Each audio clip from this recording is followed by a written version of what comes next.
नमस्कार, मी यामिनी महामुंडकर. हितगुजमध्ये तुम्हा सगळ्यांचं मनापासून स्वागत आहे. हितगुज या कार्यक्रमाच्या माध्यमातून आपण विविध आजार आणि त्यावरील आधुनिक उपचार पद्धती याविषयी माहिती जाणून घेत असतो. सध्या हृदय आणि रक्तवाहिन्यांच्या आजारांमुळे होणाऱ्या मृत्यूची संख्या संपूर्ण जगभरात प्रचंड जास्त आहे. हे गांभीर्य लक्षात घेता त्यावरील आधुनिक उपचार पद्धती कोणत्या आहेत, आपल्या हृदयाची काळजी कशा पद्धतीने घेतली पाहिजे यावर जनजागृती करणं अत्यंत गरजेचं आहे. आणि म्हणूनच आज आपण हृदय आणि कार्डिओलॉजीमधील प्रगती या विषयावर डॉक्टर अभिजित खडतरे यांचं मार्गदर्शन घेणार आहोत. डॉक्टर, आपलं मनापासून स्वागत आहे. नमस्कार. नमस्कार. डॉक्टर अभिजित सुरेश खडतरे यांनी DNB कार्डिओलॉजीचं शिक्षण दिल्लीतील नॅशनल बोर्ड ऑफ एक्झामिनेशन्स मधून पूर्ण केलंय आणि FSCAI US मधून फेलोशिप केलेली आहे.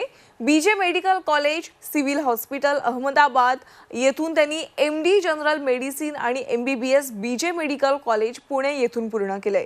डॉक्टर अभिजित हे पुण्यातील रुबी हॉल क्लिनिक येथे इंटरव्हेन्शनल कार्डिओलॉजिस्ट म्हणून कार्यरत आहेत.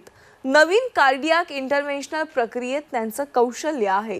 चला तर मग डॉक्टरांकडून हृदय आणि कार्डिओलॉजीमधील प्रगती या विषयावर अधिक माहिती जाणून घेऊया. डॉक्टर, सध्याच्या स्थितीला हृदयाच्या परिस्थितीचं गांभीर्य किती आहे?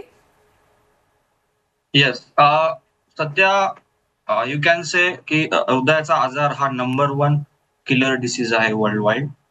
वर्षाला 12 लाखापेक्षा जास्त लोकांचा मृत्यू होतो हृदयाच्या आजारामुळे. आणि हा आजार mainly in develop countries like India याच्यामध्ये जास्त आहे. भारतामध्ये हृदयाच्या समस्येत दिवसेंदिवस वाढ होताना दिसते आणि लोकांच्या मनामध्ये ना हृदयाच्या संदर्भात जे विकार आहेत त्याबद्दल अनेक भीती निर्माण झालेली आहे. त्यामागचं नेमकं कारण काय आहे? भारतीय लोक हे compare to America, Japan, China यांच्यापेक्षा जास्त ससेप्टेबल असतात. म्हणजे 6 ते 7% जास्त हृदयाच्या आजारासाठी ससेप्टेबल असतात. आणि आपल्याकडे हृदयाचे आजार खूप लवकर एज मध्ये होतात. 30-40 एज मध्ये पण हृदयाचे आजार दिसून येतात. आणि हृदयाचं प्रेझेंटेशन म्हणजे खूप सिव्हिअर प्रमाणामध्ये असतं. म्हणजे हार्ट अटॅक खूप मोठ्या प्रमाणाचा असतो. कधी कधी पेशंटची डेथ ही होते. सो त्याच्यामुळे Indians are more susceptible for हृदयाच्या आजारांना. बरं डॉक्टर, हृदयाच्या रक्तवाहिन्या म्हणजे ब्लॉकेज जे होतात ते अनेकदा मी ऐकलंय त्याविषयी, पण हृदयाच्या रक्तवाहिन्या ब्लॉक होतात म्हणजे नेमकं काय होतं? हृदयाच्या रक्तवाहिन्यांमध्ये कोलेस्ट्रॉल जमा होतं, जे आपलं बॅड कोलेस्ट्रॉल असतं, ज्याला आपण LDL म्हणतो. ते इनिशियली हळूहळू जमा होतं, नंतर तिथे प्लाक फॉर्म होतो आणि तो प्लाक रप्चर होतो, त्याच्यामुळे हार्ट अटॅक येतो किंवा हळूहळू तो मेनली डायबेटिक पेशंट मध्ये तो जमा जाऊन तिथे कडक ब्लॉक होतो. सो त्याला आमच्या मेडिकल भाषेमध्ये कोरोनरी आर्टरी डिसीज म्हणतात. त्यालाच लेमॅन लँग्वेज मध्ये हार्ट ब्लॉकेजेस म्हणतात. बरं डॉक्टर, हृदयामध्ये जे अडथळे म्हणजेच ब्लॉकेजेस होतात त्यामागील नेमकी लक्षणे काय आहेत? लक्षणं बघायला गेलं तर कधी कधी पेशंटला काहीच लक्षणं नसतात, एकदम तो हार्ट अटॅकनी येतो. आणि जेव्हा काही पेशंटला मोठा हार्ट अटॅक येतो तेव्हा त्यांचं प्रेझेंटेशन हे खूप सिव्हिअर चेस्ट पेन असतो, जो की हाताकडे जातो, जबड्याकडे जातो. कधी कधी पेशंटची डेथ ही होते, म्हणजे विदाउट सिम्पटम्स डेथ ही होते. काही पेशंटला स्वेटिंग होतं, गिडीनेस होतो. सो कधी कधी पेशंट विदाउट सिम्पटम्स काहीच दाखवत नाहीत, mainly diabetic patient. So we need to screen in diabetic patient, that's Y.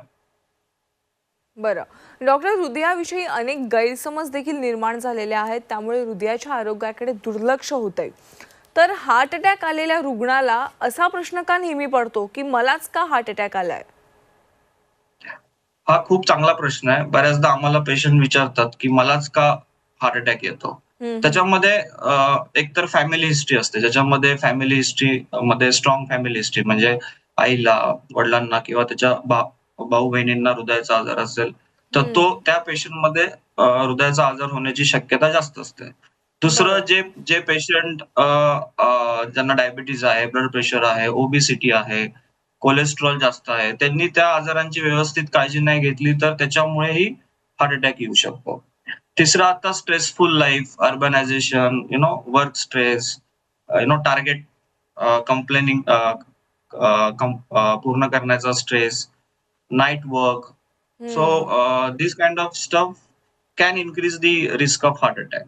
हम्म. हम्म. येस. बरं डॉक्टर, हार्ट अटॅकची जोखीम वाढण्यामागे नेमकं कारण काय असू शकतं मग? त्याच्यामध्ये रिस्क फॅक्टर असतात. आता रिस्क फॅक्टर काही असतात जे आपण चेंज करू शकत नाही. म्हणजे एज झालं किंवा सेक्स झाला किंवा फॅमिली हिस्ट्री, ह्या गोष्टी आपण बदलू शकत नाही. Hmm. These are called as non modifiable risk factor. आणि जे मॉडिफाय करू शकतो त्याच्यामध्ये डायबिटीज आहे, ब्लड प्रेशर आहे, डिस्लिपिडेमिया आहे. त्याच्यानंतर you know alcohol, smoking, obesity. So हे रिस्क फॅक्टर कंट्रोलेबल असतात. So this kind of patient who are having this risk are at high risk for developing heart attack. Ruby hall मध्ये CT scan आलाय, which is a wonderful CT scan. हम्म. त्याच्यामध्ये calcium scoring जे काढतो आपण, ज्यांचं calcium score जास्त आहे, ते पेशंट पण हार्ट अटॅकला जास्त त्यांच्यामध्ये येण्याची शक्यता जास्त असते.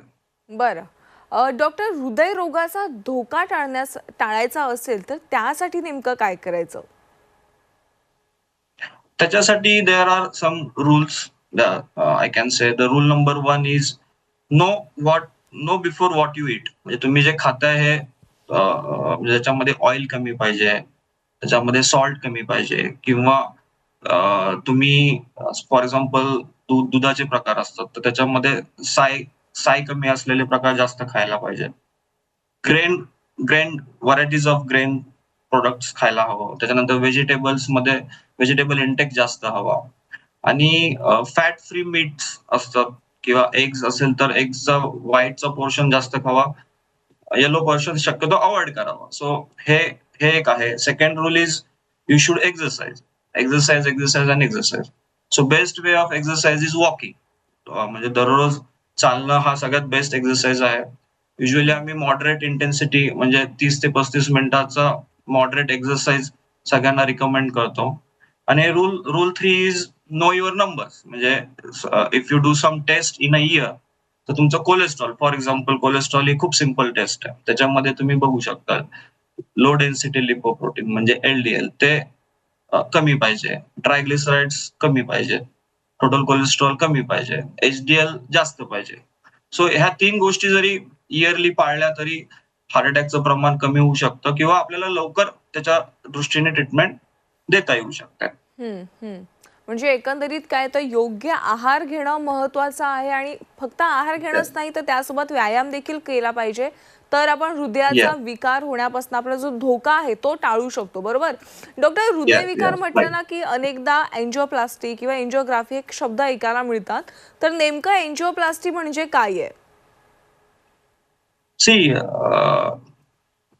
If you see the slide, की त्याच्यामध्ये आपण अँजिओप्लास्टी म्हणजे जी रक्तवाहिनी बंद असते त्याला आपण ओपन करतो. हार्ट हम्म. अटॅक आल्यानंतर रक्तवाहिनी 100% बंद असते. तर त्याच्यामध्ये आपण टेक्निकल वर्ड्स मध्ये बघायला गेलं तर स्टेंट टाकतो. स्टेंट नाव नाव these stents are very good. They are all drug eluting stent which are kind of wonderful stents. So angioplasty म्हणजे तो ब्लॉक ओपन करणे. पहिल्यांदा आपण बलूननी ओपन करतो, नंतर स्टेंट डिप्लॉय करतो. सो सिम्पल टर्म मध्ये it's like a putting a stent. बरं डॉक्टर, हार्ट अटॅक विषयी तुम्ही सांगितलं, तर आता कार्डिओलॉजीमध्ये सध्या काय काय प्रगती आलेली आहे याविषयी देखील थोडं मार्गदर्शन करा. तर अँजिओप्लास्टीचे ऑप्टिमायझेशन आणि हृदयातील अडथळ्यांचे म्हणजेच हार्ट ब्लॉकेजेसचे मूल्यांकन करण्यासाठी कोणती उपकरणं सध्या उपलब्ध आहेत? त्याच्याबद्दल मी आवर्जून सांगू शकतो की रुबी हॉल हे कार्डियाकच्या ट्रीटमेंटमध्ये हे माहेरघर असल्यासारखं आहे. Hmm. So we have all tools available in ruby Hall. Optimisation म्हणजे की तुमचं फॉर एक्झाम्पल तुम्ही स्टेंट टाकताय, तर तो नॉर्मल टू नॉर्मल पासून टाकला की नाही, नॉर्मल रक्तवाहिनीपासून नॉर्मल रक्तवाहिनीपर्यंत तो व्यवस्थित ओपन झालाय की नाही, हे बघण्यासाठी आपल्याकडे इमेजिंग असतं. त्याला आपण आयवस म्हणतो, इंट्राव्हॅस्क्युलर अल्ट्रासाउंड किंवा OCT, hmm. Optical coherence tomography. त्याने आपल्याला रक्तवाहिनी आतून बघता येते. आणि फॉर एक्झाम्पल अँजिओप्लास्टीच्या आधी पण आपण ती टेस्ट करू शकतो टू सी द ब्लॉक किंवा कॅल्सिफिकेशन किती आहे, कोणत्या प्रकारचा ब्लॉक आहे. मग तो कोणत्या मेथडने ओपन करायला पाहिजे, म्हणजे प्रोसिजर रिस्क पण कमी होऊन जाते. So because of these tool like IVUS, OCT, the angioplasty procedures become easy. आणि फॉर लॉंग टर्म साठी पण पेशंटला रिझल्ट जे आपण देतो ते लॉंग टर्म पेशंटचे स्टेंट व्यवस्थित राहण्यासाठी फायद्याचं ठरतं. सो ऑप्टिमायझेशन हे खूप महत्वाचं आहे. आणि फॉर एक्झाम्पल एखाद्या पेशंटला मॉडरेट लिजन आहे, पण त्याला सिम्पटम्स आहे. तर ह्या ह्या मॉडरेट लिजन म्हणजे मॉडरेट ब्लॉक, पण त्याला त्रास होतोय. तर त्याची अँजिओप्लास्टी करायची का नाही? त्याच्यासाठी पण आपल्याकडे टूल्स आहेत. त्याला आपण FFR म्हणतो. ज्याने आपण प्रेशर मोजतो दोन्ही साइडचं. तर प्रेशर जेव्हा कमी असतं लेस दॅन 0.8 तेव्हा आपण त्या पेशंटला अँजिओप्लास्टीला पोस्ट करू शकतो. तर त्यांनी फ्युचरमध्ये येणारा हार्ट अटॅक वाचू शकतो. सो ह्या सगळ्या नवीन ॲडव्हान्सेस टेक्नॉलॉजीमध्ये पर्टिक्युलरली इन रुबी हॉल की we do angioplasty in a best possible way. Doctor, calcified heart ब्लॉकेजेसच्या एन्जिओप्लास्टीसाठी कोणते पर्याय उपलब्ध आहेत? Yes. So calcified heart blockages म्हणजे जेव्हा पेशंटला ब्लॉकेजेस तयार होतात, तेव्हा हं, ते स्लोली जसं patient particular in diabetic patient हं. त्यांना कळतच नाही, म्हणजे युजली पेशंट डझंट रिकॉग्नाइज की त्याला ब्लॉकेजेस तयार होतात. And there is no as such method की to see whether blockages are progressing or not. But हे हळू ब्लॉकेजेस वाढत जात ते कडक होतात. तर आमच्या भाषेमध्ये त्यांना आम्ही कॅल्सिफिकेशन म्हणतो. तर कॅल्सिफिकेशन जास्त असेल तर ती अँजिओप्लास्टी जरा किचकट बनते. म्हणजे त्याला एक्सपिरियन्स पण तेवढा लागतो आणि आपल्याकडे तेवढं टूल्स पण लागतो. तर आता आता सध्या म्हणजे ॲडव्हान्सेसमुळे फॉर एक्झाम्पल एखाद्या पेशंटला ब्लॉकेज आहे आणि being a cardiologist I am suspecting की हे कॅल्सिफिक ब्लॉक असू शकतो. तर ते कन्फर्म करण्यासाठी आपण पहिल्यांदा पेशंटचं IVUS करू शकतो किंवा OCT करू शकतो. आणि फॉर एक्झाम्पल कॅल्सिफिकेशन जास्त असेल, त्याच्या अकॉर्डिंगली आपण डिबल्किंग स्ट्रॅटेजी म्हणजे ते कॅल्शियमला ब्रेक करण्यासाठी कोणती मॉडॅलिटी वापरायची, हे आपण डिसाईड करू शकतो. त्याच्यामध्ये आपल्याकडे कटिंग बलून आहे, स्कोरिंग बलून आहे. So these are old tools. Then now we have intravascular lithotripsy. So it is a IVL. जसं किडनीचे स्टोन कसे फोडतात तसं हृदयाच्या रक्तवाहिन्यातले कॅल्शियम फोडण्यासाठी पण एक बलून तयार केला गेला. त्याला आपण IVL म्हणतो, इंट्राव्हॅस्क्युलर लिथोट्रिप्सी. त्याच्यानंतर आपल्याकडे रोटाप्रो आहे, रोटा अब्लेशन. म्हणजे आपण तिथे बर घेऊन जातो. जसं भिंतीला ड्रिल करतात तसं तिथे आपण ड्रिल करू शकतो. हं. Then there is a laser. Laser is also good treatment for जे ब्लॉकेजेस खूप आधीपासून बंद आहेत, ज्यांना ओपन करणं डिफिकल्ट आहे.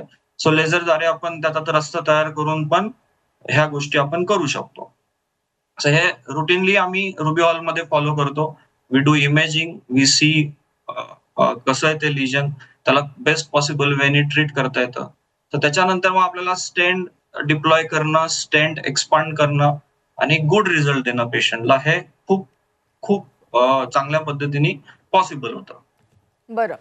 डॉक्टर, खुल्या शस्त्रक्रिया व्यतिरिक्त हृदयाच्या झडपांच्या आजारांवर उपचार करता येऊ शकतं का?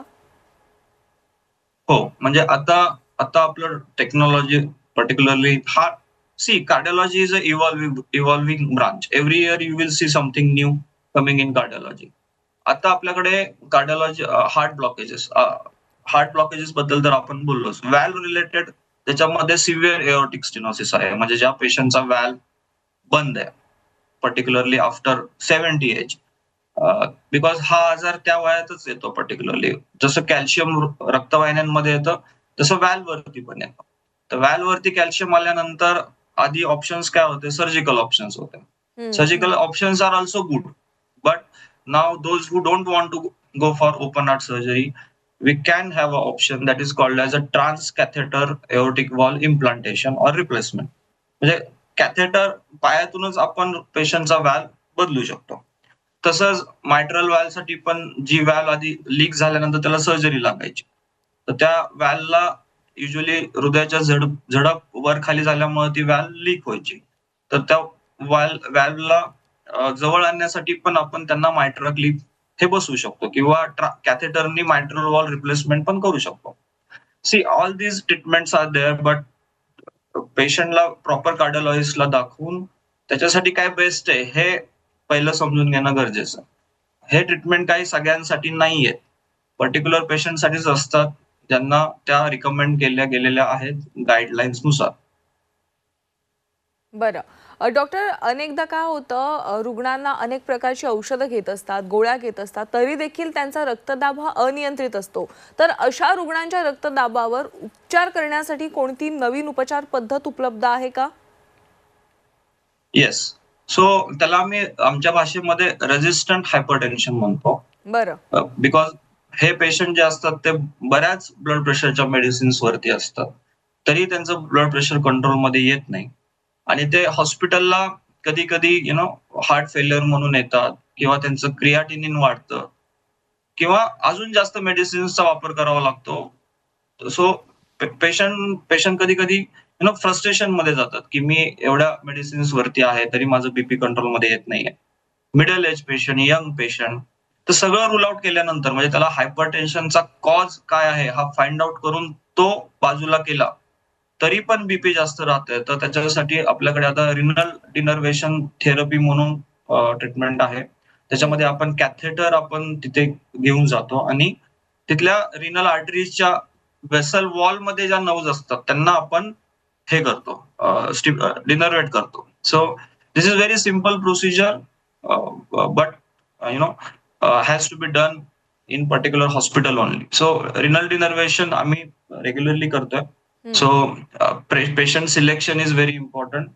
Second thing is it's a new treatment, so it little bit costly. So some patient, everyone cannot afford that. So because it's a new treatment, it will eventually the price and everything will come down.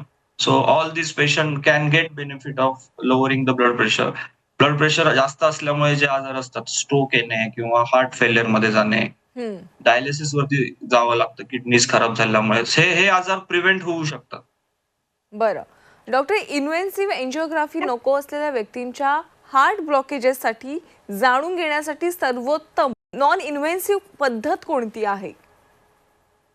हा खूप चांगला प्रश्न आहे आणि बरेच patient आमच्याकडे येतात ज्यांना फक्त हार्टमध्ये ब्लॉकेजेस आहे का नाही एवढंच जाणून घ्यायचं असतं. हं. तर आता particularly I am working in ruby hall, I am proud of that की रुबी हॉलला आपल्याकडे एक सिटी स्कॅनर आलाय जो की one in India you can से, खूप फास्टेस्ट आणि अॅक्युरेट सिटी स्कॅन आहे. त्याच्यामध्ये पेशंटला without going for catheter angiography आपल्याला फाइंड आउट करता येऊ शकतं की पेशंटला ब्लॉकेजेस आहेत की नाही, किती पर्सेंटेज आहे, and that is very accurate. But बरं. again, I would like to say the patient for these tests has to be selected by cardiologists like me. Every patient we cannot send for CT scan. Some patient needs catheter angiography. But if your ECG is normal, your echo is normal, but still you are having pain, you are diabetic, then this patient we can see for calcium score. And then if we want to do, we can do the CT angiography. So बरं. yes, there is a method available for detecting blockages non-invasively also, but that machine should be accurate. Otherwise, there should be so much limitation for documentation of blockages. बरं. Doctor, आजचा आपला विषय आहे हृदय आणि कार्डिओलॉजीमधील प्रगती. तर रुबी हॉलमध्ये याविषयी जेव्हा रुग्ण उपचार करण्यासाठी येतात त्यांना तुम्ही कशा पद्धतीने सुविधा देता? जसं मी आधीच बोललो, रुबी हॉल हे कार्डियाक मध्ये खूप वरच्या लेवल पर्यंत पोहोचलाय. हं. म्हणजे you can say one of the best institute in the world you can say, because we have everything available in the Ruby Hall, every tool for treating blockages, treating heart problems, everything we have. We have imaging, we have debulkation strategies, we have CT scan. Our cardiac cath labs are wonderful. I mean, they are most advanced cardiac cath labs. We have hybrid cath lab. I mean, if something happens to patient, that cath lab immediately we can change to cardiac theater. And so not only for cardiologists but cardiac surgeon also, they also have a lot of good environment in Ruby Hall. Even the foreign operators who comes for the workshops, आमच्याकडे जे workshops होतात कार्डिओलॉजीचे, foreign वरून जे cardiologist येतात, they also appreciate की the I mean the cardiology is very wonderful in the Ruby Hall. आता आमच्याकडे cardiac MRI आहे, कार्डियाक CT आहे, सायबर नाईफ आहे, then we have our own thallium scan, PET scan, आणि त्याचे जे हे असतं तेही आम्ही स्वतः जनरेट करतोय. So Ruby Hall is kind of pioneer in the technology and Ruby Hall knows how to connect technology with the health care. So that is very wonderful. And if you say the prices of angioplasty and everything is very much reasonable in Ruby Hall. It's nothing like the prices are very high. We treat every patient with the reasonable rates, and बरं. all schemes are available in the Ruby Hall. बरं. Thank you. Doctor, आज तुम्ही हितगुजमध्ये आलात आणि प्रेक्षकांना हृदय आणि cardiology मधील प्रगती याविषयी योग्य माहिती दिली, त्याबद्दल तुमचे मनापासून आभार आहेत. धन्यवाद. धन्यवाद. हितगुजमध्ये आज आपण इथेच थांबतोय. ताज्या घडामोडींसाठी तुम्ही पाहत राहा झी 24 तास.